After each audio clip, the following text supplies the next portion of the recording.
Yes, good morning. Thank you. Um, we call this hearing to order. I'm sorry about the lateness of the hour. We can't seem to start on time in the mornings. Thank you very much. It's good to see you all. Um, okay, this is our second hearing, so there are certain things that we can already skip. I think there's no need to, at this point. Um,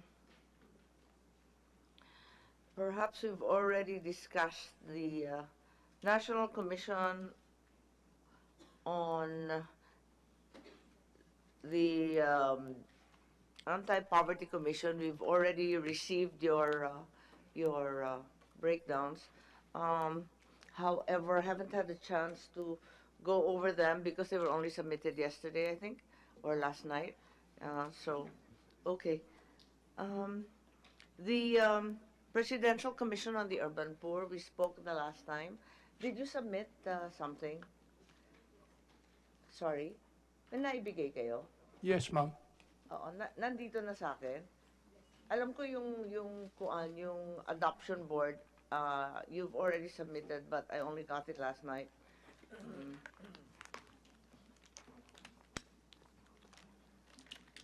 So, as you're well aware, there are certain senators who have special interest in a number of things. So,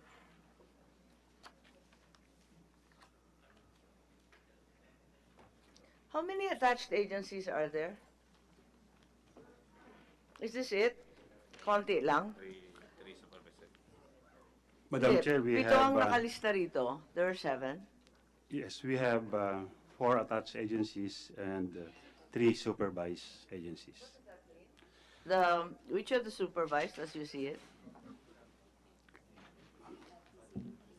The attached agencies are the Council for Welfare of Children, or the CWC, the Inter-Country Adoption Board, or the ICAD, the National Council for Disability Affairs, or NCDA, and the Juvenile Justice for Welfare Council, or JJWC. Meanwhile, the supervised agencies are the Presidential Commission for the Urban Poor, or PCUP, the National Commission. What's the distinction? What's the extent of administrative supervision? So you have the NAPC, the NCIP, and the Urban Poor, yung tatlo. Yun ang tinatawag ninyong supervised, ganon. Ano ibig Yes. sabihin nun? Madam Chair, the administrative supervision governs the administrative relationship between the Sorry. department. I didn't hear. For the supervised agencies, administrative supervision governs the administrative relationship between a department or its equivalent and regulatory agencies or other agencies as may be provided by law shall be limited to the authority of the department or its equivalent to generally oversee the operations of such agencies and to ensure that they are well managed effectively, efficiently, and economically, but without interference from day-to-day activities or required submission of reports or cause the conduct of management audit. Meanwhile, for the attached agencies, this refers to the lateral relationship between the department or its equivalent and the attached agency or corporation for purposes of policy and program coordination. Yeah, of course you exercise administrative supervision over all these 7. My question is, to what degree do you get involved in their operations and financial management? Yusek Gaviola, feel free to answer if you have the answer in the interest of time. Sige lang, kung sinong sasagot, okay lang. This is not very formal. Tayo lang naman. If I may, Your Honor, the DSWD has no disciplinary power over supervised agencies, while in attached agencies, the DSWD exercises disciplinary power, Your Honor. That's the crust of the distinction between them. Not really. I'm more concerned about the operations. Who handles operations for the attached, supervised? The Who handles their supervised, operations? they are governed by their own rules and laws, Your Honor. They manage their own daily operations. O ganito na lang, may accountant sila, di ba? May Yes. auditor din kayo? Okay. Ah, tapos, ano yung reportorial requirement ninyo sa main department? Ibig sabihin, kailan kayo nagre-report at anong itsura ng report ninyo? We submit our report to DSWD, Madam Chair. Gano'ng kadalas? Buwan-buwan, buwan-buwan, ma'am. quarterly? Just submit monthly report lang. Yes, ma'am. And Yes, yes, carry on. Okay, Madam Chair, with the supervised agencies, we do not interfere in their day-to-day activities. We receive the reports, but they are autonomous in terms of running their offices. Okay. In terms of disciplinary power, who actually disciplines? If there are erring or underperforming officers? That would be for the attached agencies, Madam Chair. So with the supervised, Yes, my question is for the supervised agencies, who will chastise, suspend, or even dismiss erring or underperforming officers? it would be the agency itself that would follow their own protocol or their administrative manual, Madam Chair. So, hindi nakikialam dyan yung DSWD? Hindi po. Yun yung disciplinary powers na sinasabi mo kanina. Alright, these are very small agencies. The Office of the Secretary is the biggest section. Obviously, the Secretary isn't here today. Is there anyone who'd like to explain the biggest bulk of the Secretary's budget? Siya yata pinakamalaking increase, 13%. May mga agency ba na inilagay sa kanya kaya lumaki? Yes po. Madam Chair, the whole budget of the DSWD proper is lodged with the OSEC as against the other attached agencies. Those are the smaller budgets. So Pantawid and all our programs are under the OSEC as identified by the DVM. Given the institutionalization of the 4-piece, bakit nasa ilalim pa rin ng OSEC? Kasi naging regular project na siya, mandated by law, and clearly has been ongoing for, well, more than a decade. So, why does it continue to be attached to the OSEC? I understood it, Madam Chair. Lahat ng budget ng DSWD ang pag-address ng DBM OSEC. And then makikita mo po ICAB, NCDA. Hindi, nagtataka lang ako kasi regular operations na yun eh, yung 4-piece. Bakit OSEC pa rin ang paglagay? No one knows. No, tinatanong ko lang kasi 'di ba nagbago na ngayon, 'di ba? Meron ng batas na nagsasaad na institutionalized na yung 4-piece, bakit OSEC pa rin? Just curious. And for good management, they should spin out and be on their own. Yun lang alam ko. Kapag standard na siya at paulit-ulit, hindi mo nilalagay sa OSEC. Parang baby yan pag nasa OSEC, di ba? Inaaruga, inaalagaan. Pag lumaki na, okay, sariling office na. Ba't hanggang ngayon nandiyan pa rin? Because, Madam Chair, if I may, the Secretary has been designated as the National Program Manager of the 4-piece. And considering that the IRR still Siyempre, is 4-piece ongoing- talaga, project naman talaga ng DSWD. Kayo naman ang implementer niyan talaga. Given yun. Ang tanong ko lang, bakit OSEC pa rin? Parang hindi siya good management practice given na institutional na yan. Lang, baka matanong, di ko alam sagot eh. Is there a finance issue? Pareho pa rin eh. Di ba? Dadaan pa rin ng DSWD coffers yun eh.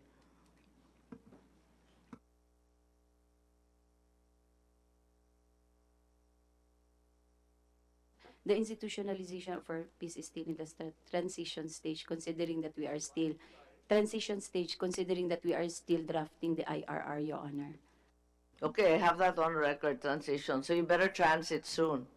Okay? Yeah, kasi tatanong na, that's the only thing I can think of is just say, linilipat pa. Pero for good management practice talagang hindi siya maayos na nariyan sa OSEC forever and ever. Kasi unang-una, it's confusing. Are there any salient features that need to be discussed about the OSEC? I think you had the TWG yesterday. Some of you joined. I think Yusek Gaviola. Sumali ba kayo sa TWG kahapon? Hindi ako nakasali kasi na-stuck ako sa floor. That's affirmative, ma'am. All the OSEC and together with the 7 supervisor agencies attended the meeting, ma'am. Yes, and I got some submissions, no? Iti-TWG natin ulit, but in the meantime, ang pinakamalaki rito na hindi pa nakakausap, maliban sa OSEC, yung National Commission on Indigenous People, NCIP. May narito ba na pwedeng magpaliwanag ng kanilang budget? Yes. Budget lang po, Apo. Okay. Regarding the, our budget is, the approved budget by DBM. Yes, that's okay. We have all the numbers here. Okay. Hinihingi ko lang salient points Okay. points. Kasi ang dami nyo Apo. Oo. You might be interested in hearing just the tier 2, maybe. The tier 2, the increase, the justification for the increase, madam. As a salient point of changes in our budget. Is that what you're looking for, ma'am? Yes, there's a little bit of an increase and yes, paliwanag na lang. What are the salient points in your budget? What do you spend the most money on? 70% of our budget goes to PS or How salary. many? 70% po. 70 po. 70%. Isn't that way past the budget cap? Isn't that way past our budget cap? Don't we operate at 42, 43%? Huh? Bakit 70% PS? Hindi ba kontra yon sa nakatakda ng DBM? Napakataas naman ng 70% PS. Ibig sabihin, wala na kayong ginagawa kundi bayaran ng sarili. Wala na kayong operations. Yes. Wala na kayong nagawa sa IP. Opo, there's a problem po. We have proposals on our programs. There was actually a pilot program, which is the PIPES, Philippine Indigenous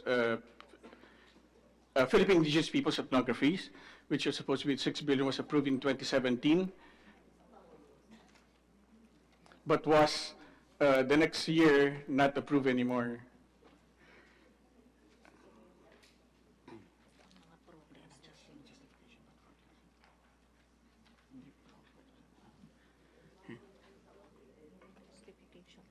But more than 40%.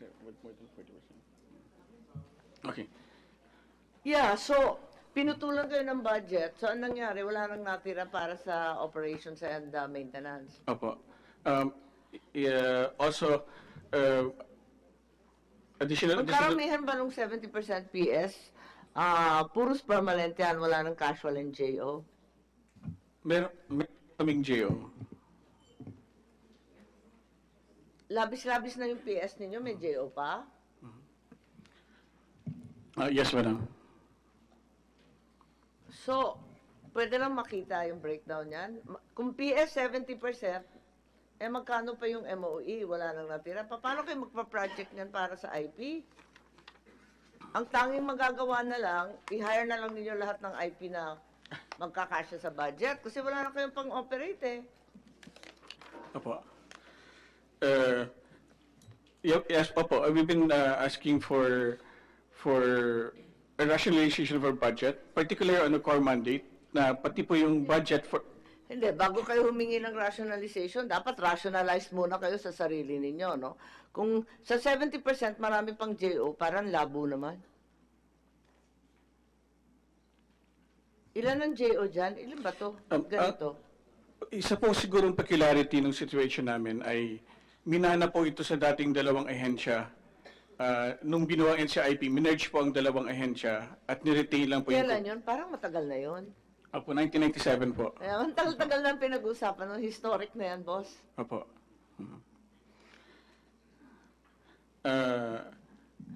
Opo. Okay, yung 70%, ilang percent yung JO? Hindi yan lahat permanent? We only have 75, out of the 1,500 employees, we only have 75 job order contracts. Okay. So karamihan naman pala hindi, karamihan pala permanent. Kukunti lang yung JO, kakarampot lang naman eh. Pero ang dami yung empleyado, 1-4. Bakit? May regional yan? Meron po, pero hindi po kaming provincial. So karamihan ng budget ninyo napunta sa sweldo. Tama po, Your Honor. So yung sa 30%, ano natira? 30% po, another 15% goes to scholarships, and the rest divided to our ancestral land delineation, socioeconomic programs, and then Indigenous Peoples Protection Program. Teka, yung 15% na scholarship, bakit hindi pa nare-realign given may free tuition na sa mundo? Ang scholarship po namin ay, I beg your pardon, I used the wrong term. It's educational assistance po. So it doesn't necessarily go to tuition po, but given... Pero dati scholarship yan. Kasi marami kaming nahihingi yan dati eh. 10 out of my 23 towns in Ilocos Norte had IP. As a result, we were able to get scholarships. Ang tinatanong ko lang, bakit may project pa rin na ganyan samantalang libre na yung tuition? Yung mga stipend, you transform the scholarships into stipend, but you never change the project. Di ba dapat baguhin na yan, given my free tuition na? It has always been EAP or Educational Assistance Program, given that marami pong indigenous people ay sa remote areas, iba po yung pangangailangan nila dun sa kanilang transportation, boarding, pagkain po, dahil nalalayo po sila sa kanilang mga lugar. No, pero hindi ba dapat mag-move on na sa ibang project? Kasi nga, libre na yung tuition. Malaking bagay yun. Kung mag-i-stipend ka, mas less na. Bakit pareho pa rin kasing laki pa rin ng dati? Ba't hindi na siya nag-evolve with the times and the real financial bonus that is free education? Tama po, pero yung peculiar circumstance po ng indigenous people ay yung kanilang kalayuan ng kanilang lugar po sa mga facilities.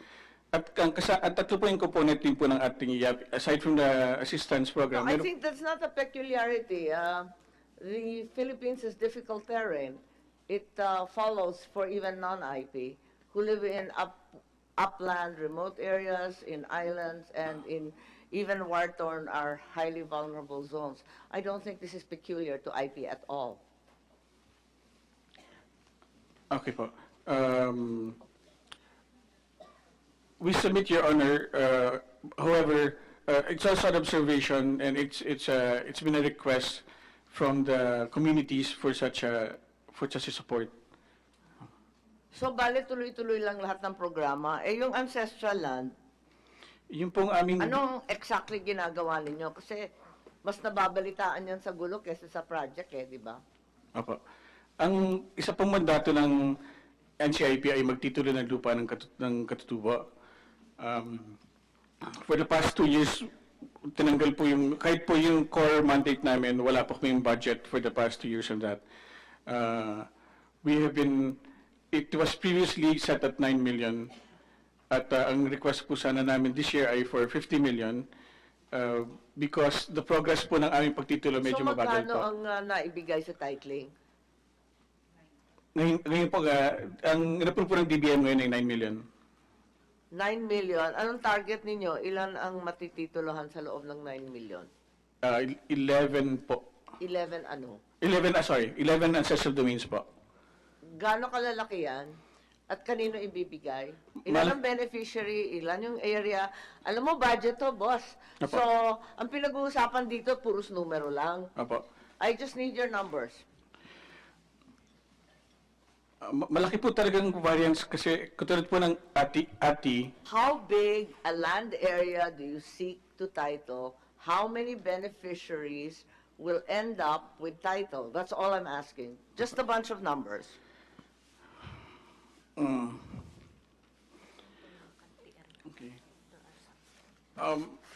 Madam Chair, I beg your Kasi indulgence. kung matutulungan ko kayo, dagdagan yung budget, ipakita ninyo kung gaano kalaki talaga ang gagawin ninyo na sisikapan ninyong pagkasyahin. Opo. Pero wala kayong numerong binibigay. Paano tayo hihingi ng budget niyan, boss? If you don't mind, Madam, I'll just explain why it's difficult for me to answer that particular question. That's okay. I won't press you now. Are you Uh-huh. able to submit it in the next, I don't know, 24 hours? There's not really much time. We're going to plenary very quickly. Yes, Madam. But Ano, masasubmit mo? Opo, Madam, masabit po namin. Or sobrang peculiar ng IP? Masabit po namin. Pero ang tinatanong ka lang, gaano kalawak yung lupa na coverin ng 9 million mo? okay, Kasi alam ko gaano kalalaki yung mga bundok na yan eh. Talagang napakalawak talaga. Pero I'm just curious, gaano kalaki? Baka sakali may maawa sa plenary at dagdagan kayo. Pero wala kayong binibigay na numbers. I really can't explain where 9 million will go. Okay. To give you, example po ay, dalawang county po, for instance, in 2002, 41,000 hectares. Ngunit po, on dalawang county rin po, on another year, 2007, 94,000 hectares. Malaki pong variance. Pag-usapan pong Boracay, for instance, 2 hektare lang po. Pero pag kinumpara natin sabihin natin sa Bugkalot, 203,000 hectares.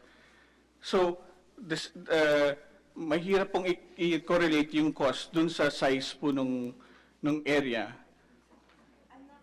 I'm not asking you to correlate. Ako nang bahala doon. Apo. I'm just asking for the baseline, which is ilang hektarya ang mako-cover ninyo, ilan ang beneficiary families o individuals. Yun lang.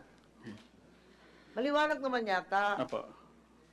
We will provide you the data, Madam. As an indicator lang po, over the past 17 years, we have titled 245,000 hectares. 245 ancestral domains covering 5.7 million hectares with a beneficiary of actual residents of 1,314,000 po. Sige, bigay na lang listahan at saka yung lugar kung Apo. saan-saan yung mga yan, ha? Apo. Oo, para tignan natin.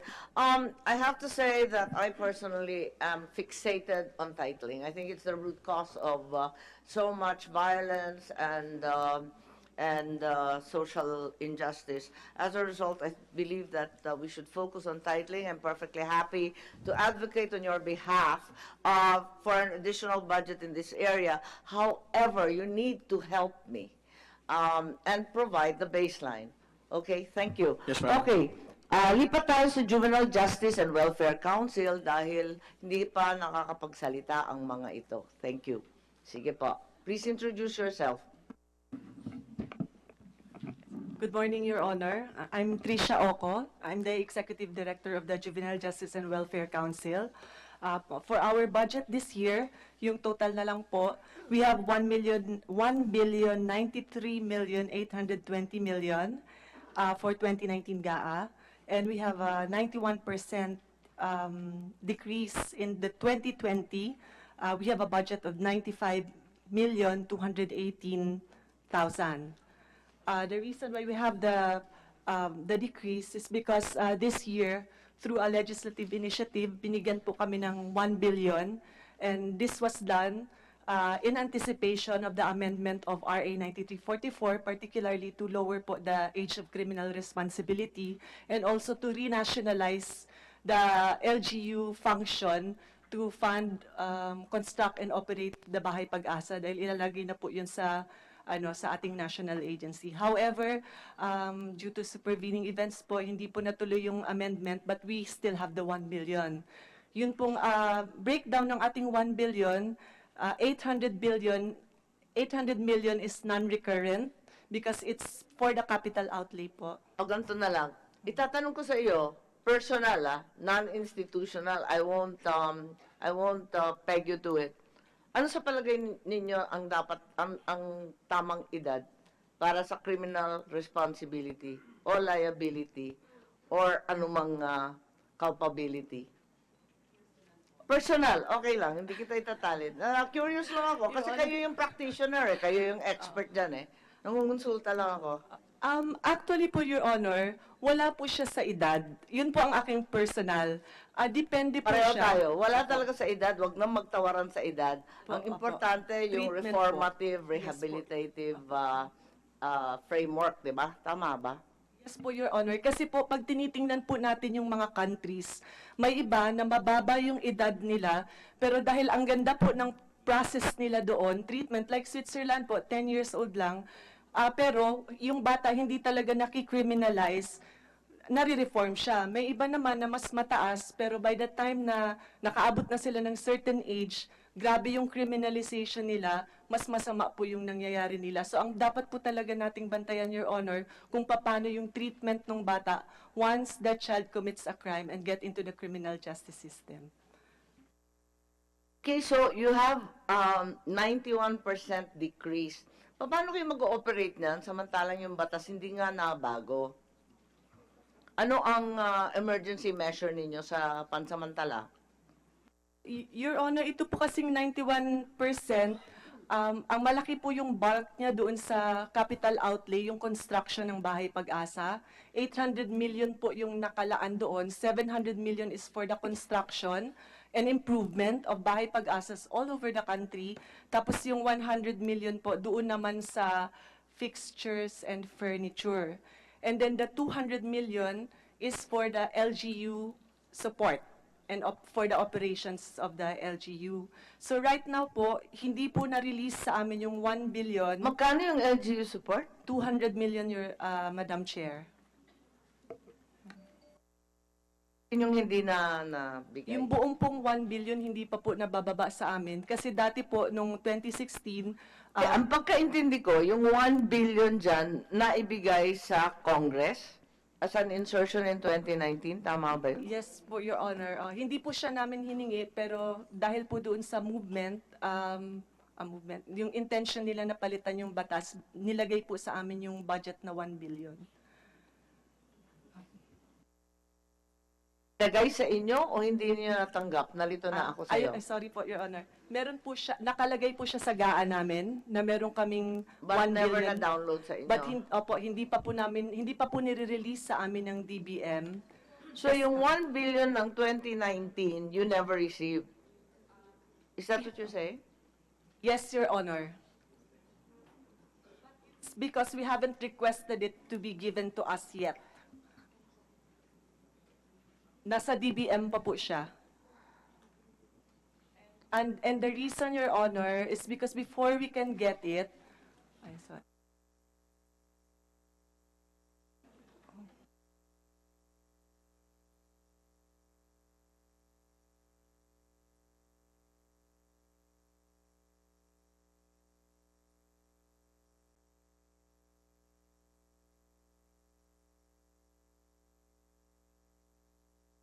Pero paano yun? Kasi kung nasingit yan, na-approve nga, kaya lang, ang ibig ko sabihin, magtatapos na yung taon. Ano, ibabalik na lang yung 1 billion? Kapag hindi ninyo hiningi, wala naman LGU na narilisan, saan maglalanding yan? Ibabalik na naman natin sa Treasury? Sayang naman. Yung plan po namin ngayon, dahil po nailabas po yung EO 91, which would allow us to spend for it until 2020, we need to obligate it to DPWH by the end of this year. And if we can do that, then we can spend it for the 2020. So, bakit hindi niyo rin-request yung release? Nakakapagtaka rin. Your Honor, Pera ninyo yun, di syempre hingin nyo, no? yung requirement po kasi ng DBM, bago namin yun makukuha at mabigay sa DPWH, kailangan po na-liquidate na po ng mga LGUs na binigyan namin dati ng Paano pera. naman yun? Oo nga, Ililiquidate muna. So, mag-upfront money yung LGUs? Wala namang panggagalingan. Meron po kasing previous na dinownload sa amin na 40 million, Your Honor, for the construction of 8 Bahay Pag-asas. Hindi, Medyo matagal eto po na yun. lang.